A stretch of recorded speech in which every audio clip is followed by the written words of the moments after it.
Never in my life did I think... I could just stop the sentence there. You know what would make a great Pokemon design? A suspension bridge. Boy, do I have a lot of sporadic thoughts right now about the Pokemon Presents that just finished. Like, boy, oh boy, I still can't pronounce Raikou. Raikou? Pronounce Raikou? Raikou? Yeah, that makes sense. But gosh, they took Raikou and turned it into a long-necked dinosaur. Remember when Walking Wake was revealed? There was so much cool fan art of it and of the other two legendary beasts as dinosaurs too. And for one reason or another, so many people decided to make Raikou a long-necked dinosaur as well. But you know why Pokemon and so many Fakeamon artists did the same thing here? It's because it's such an obvious thing to do. Brontosaurus, pretty much the only sauropod your average non-dinosaur expert can name, means noble thunder lizard. And ancient Raikou over here's got its head in the clouds, it's so tall. Look at this, look at that art!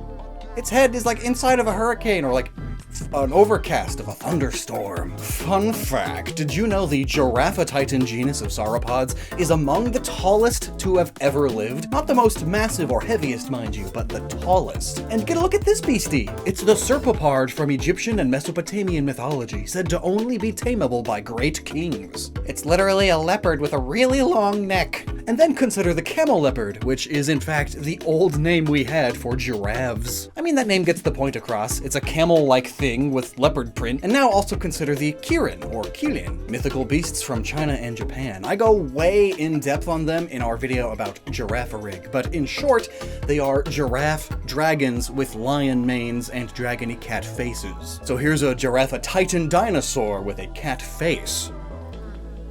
And I mean, they added Dragon type to Suicune to make Walking Wake, so like... Actually, considering how perfect this is, I went back a bit and figured maybe we missed something relating with East Asia in terms of Walking Wake when we went over it.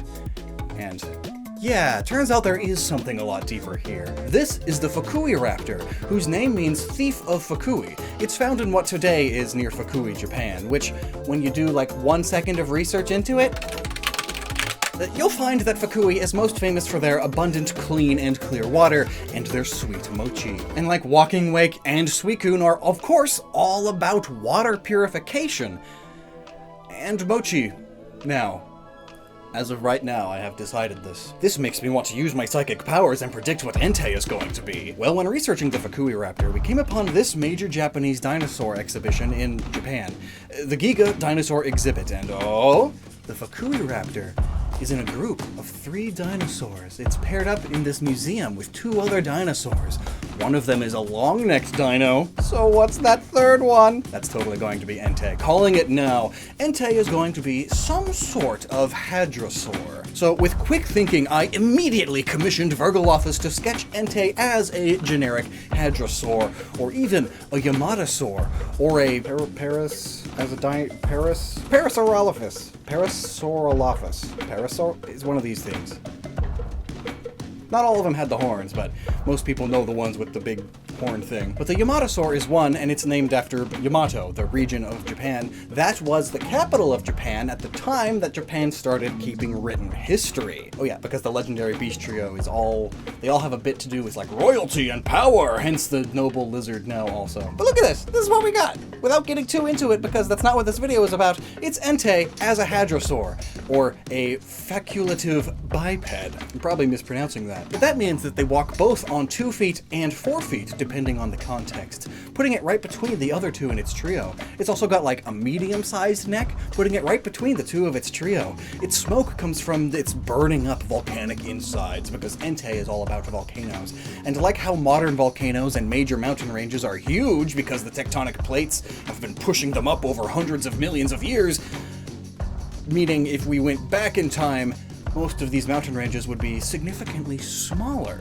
So here, this ancient Entei's backplates are a lot smaller than modern Entei's too. And like how supposedly every time an Entei roars, a volcano erupts, here, every time this ancient Entei bellows through its horn, but from the back, it's a thing that a lot of Hadrosauruses did. But when it does that, the earth cracks and opens up the hot pressure below. It's fire dragon type. And what should we name it? Oh yeah, follow me on Threads, Twitter's dying. Tell me what to name it there. But okay, let's get back to what was actually in the presentation. Not much else. In terms of the kinds of things I talk about. Cobalian's a robot now. Cool. We'll go into more details there when we cover the whole trio. Duraludon has an evolution now. Archaludon, or Archaludon, I forgot already. It looks like a stapler remover. But it's a bridge. Even though it's 6 feet long. It's a bridge for ants. Oddly, it's named after an arch bridge, but it's clearly not an arch bridge. It's a suspension bridge. Does Spain or Portugal have any, like, world-famous suspension bridges? Not really, though they do have some of the oldest still standing bridges though. Like, we're talking bridges that are thousands of years old and they're still up and being decorative. But actually, remember, this DLC, especially the Indigo Disc, it doesn't take place in Paldea. It's an artificial island out in the ocean somewhere. It could realistically be anywhere. So you could say that it's an homage to these ancient Iberian bridges while also showing off modern bridge technology. Interestingly though, the first suspension bridge was built in Wales, so the UK, so Galar, so the Galarian Duraludon evolving into this is perfect already. Plus, while it doesn't look at all like London Bridge is one of the most famous suspension bridges in the world. But like how Gigantamax Duraludon was the London Shard very specifically and obviously, Archaludon is probably a reference to some specific bridge somewhere, right? Manhattan Bridge comes to mind. It's world famous, and maybe then the Indigo Disc is off the coast of New England? After all, candy apples, the other new Pokemon, candy apples were invented in New Jersey, so Unova confirmed? Probably not anytime soon, but given the color and shape of its uppy parts when in bridge mode, I think it mostly reminds me of Tatara Bridge in Japan. The Teal Mask DLC is extremely Japanese because of Portugal's historic little Japanese trade colony place that I talk about in more detail in this video, so I wouldn't be surprised if the Indigo Disc is just off the coast of Kitakami or some other Japan-based Pokemon region. But back up a bit, candy apples were invented in New Jersey? Ew! Oh god! That's no wonder people hate them. They are big festival food, and the Teal Mask is all about a big Japanese summer festival. But I find it interesting that now Applin has 3 evolutions, and Dipplin is just kind of an Applin with a stick stabbed into it. Right? Supposedly there's 2 Werums in the apple now. Remember, Werum the kind of dragon, not Worm the squiggly bug that often invades apples.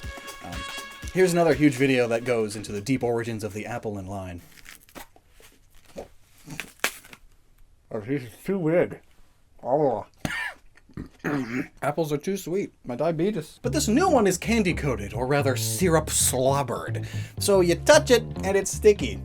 And you hate it. Like real candy apples. Where you stab a stick into it, dip it in caramel or candy coating, hence the name Dipplin, and then it sits on a shelf to rot, unless it's a festival and people are buying things they don't actually want for the sake of novel festivity. Are candy apples a Japanese thing too nowadays? Yeah, it turns out they are. Ringo Ame are popular Japanese festival treats, and use the exact sort of red candy coating that we see on Dipplin, so there you go. And lastly, it's Robot Cobalion. Wait, no, I talked about it already, didn't I? No, I didn't really. But I also don't care. It's a robotic Cobalion. Looks like Metal Sonic now. Here's Entei as a Hadrosaur again. Isn't that more interesting? Just like any of these videos around me. They are so much more interesting. Here, I explain every other future Paradox Pokemon so far, and here I go into the past stuff. It's deep stuff. Thanks so much for watching our rushed video, and until next time, you never stop using your noggin.